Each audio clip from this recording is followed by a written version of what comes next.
Welcome friends, welcome back to the kitchen, welcome back to Sunday morning in the old cookbook show. Today we're going to do a recipe out of this old cookbook, How It Is Done. Recipes that have made famous the McDonald Tea Room, Gallatin, Missouri. Price $1. So this is a book that I've had a little bit of difficulty with. It first arrived and I did that initial flip through and I thought this is a great book. I need to come back to this book. So I put a little note on it, stuck it up on the shelf and said, you've got to come back to it, Glenn. We're making cookies. So I've already got butter and sugar going here in the stand mixer. And so then the next time I came back to it and looked at it more closely, I started thinking, oh, maybe it's not a real cookbook. Maybe it's an advertising book because all of the ingredients are branded. And the recipe we're doing today, peanut brittle cookies, with the exception of the sugar and the eggs, every product is a branded product from a company called Lee. They make everything else that's in this mixture. And I thought that was kind of weird. Not weird from a standpoint of cookbooks, because certainly in this time period, and even still today, there are corporate-driven cookbooks. And very often, they make up a character, like, I don't know, Betty Crocker. They make up this character called Betty Crocker, and they build cookbooks around her, even though she doesn't really exist. Maybe in this case, Mrs. McDonald was a very early influencer sellout. She was contacted by the company to put their products in a cookbook. Or maybe she just loved these products and felt so proud about what she was baking or cooking that she wanted you to use the same products so you could get the same results. Could be either one of those scenarios. Who knows? One thing that is kind of weird is that it says that it's copyright 1937, but all indications are that it wasn't published until 1949. And I don't know if all of those other indications are incorrect. I looked at some museums that say 1949. I've looked at some other papers that say 1949. Maybe this one did happen in 1937 and no one else has a copy of it, which I find hard to believe because it would have been a souvenir that you would have bought at the restaurant. And this restaurant was incredibly busy. It burnt down in 2001, but up until then, it was incredibly busy. From the 1930s till 2001, it was jammed every weekend. Flour, salt, baking soda, baking powder. Sorry. Lee flour, Lee salt, Lee baking powder. Lee baking soda. And we'll just give that a bit of a stir to bring it together. Okay, now, vanilla. Vanilla goes in. In the case of this book in 1937, it would be Lee vanilla. I don't know if Lee... I don't think Lee still exists. I should do a little bit more research about Lee. Anyway, so in researching this restaurant, people come from far and wide to eat here, especially on Sundays. It's the drive, the Sunday drive. You would go to Gallatin, Missouri, and eat at this restaurant. They expanded a couple of times. And in the back, which was very interesting to me, there's a section where the author, the owner, she thanks traveling salesmen who come and eat at the restaurant on their way through in sales calls. And I thought that was very interesting. And as I researched it, her husband, who helped her with the restaurant, had been a traveling salesman. And so to market the restaurant, he started going down to the train station when the train would arrive, and he would pick out the traveling salesman, because being one, you would know them right away.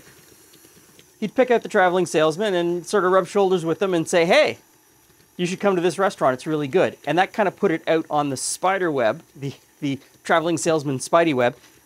And the restaurant, word of mouth, got out, and apparently it just took off. Which led me to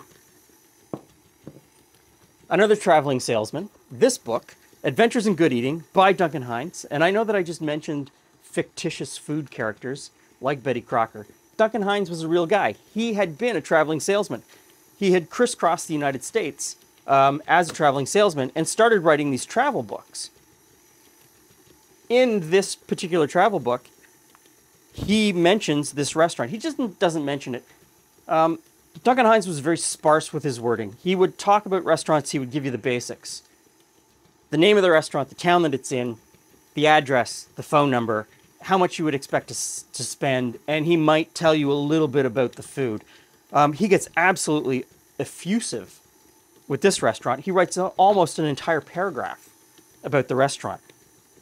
So as a traveling salesman, he loved it, and I guess that marketing down at the train station paid off. And so I'm just kind of slowly spooning in the flour mixture. Not too quickly, make sure it mixes in, and then just put in the next bit. And the last ingredient, and really the reason I'm making this, is Lee peanut brittle. No, obviously not Lee peanut brittle. I just got this at the Bulk Barn. I'm really sort of interested. If you live in this part of Missouri, can you tell me if Lee was a huge brand there in the 1930s? I'll do a little bit of research between now and when Julie gets here for the tasting, just to kind of satiate my own interests. But, you know, on first blush, you know, like a 10-second search, I couldn't really find much about them initially, so I'll just keep looking. It's all about finding the right search terms. So, it tells me to put it onto a buttered baking dish. I'm going to use parchment paper, because parchment paper is just so much easier these days. And instead of dropping by the teaspoonful, a little ice cream scoop. Now the oven's preheated to 350 degrees and it says about 15 minutes.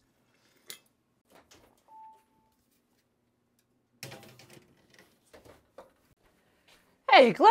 Hey, friends. Peanut brittle cookies. I was going to ask if there was some kind of a caramel, because it's got that. Some of it has oozed out around the corners. Brittle cookie. So is it? I don't even know. All right. I'm going to break one in half because I have a feeling. I want to see it's inside.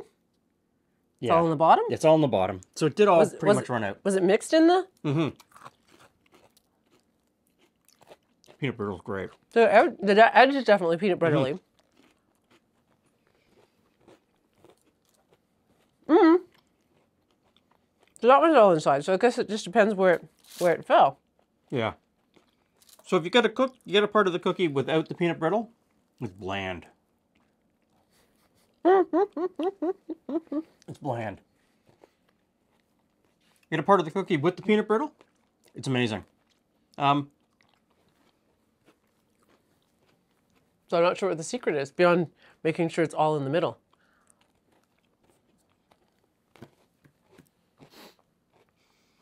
I bet you could put a quarter cup of peanut butter into that dough. You could very easily incorporate a quarter cup, third of a cup. And so make them peanut butter cookies with the peanut brittle. With the peanut brittle. Kind of enhance that peanut flavor. That would go in there very well. And that, to me, that would improve the cookie. And then you wouldn't have to worry about this. Although it was probably still worth making an effort to put the brittly part. Be much more careful with tucking it into the middle. Were they two separate parts, or are they all mixed in? It's all mixed in. Yeah. Okay. I was wondering, okay. So, I think it's a good starting point, but you could massage it a little bit and make it great. A blue ribbon. Yes. Blue ribbon. You could take it down to the fair. So a little bit of peanut butter would certainly improve these. Some salt would improve them, even though the peanut brittle is probably pretty salty. Adding a little bit more salt, because there's very little in there. Not really a winner. And yet has great potential. Has great potential. And there's a whole tray of them in the freezer ready to be baked, because she says right here, may be stored in a refrigerator and baked as desired. So I just put them in the freezer because that's what I usually do with cookies. Bake one tray, put like 4 or 5 trays worth in the freezer. Okay, so thanks for stopping by. See you again soon.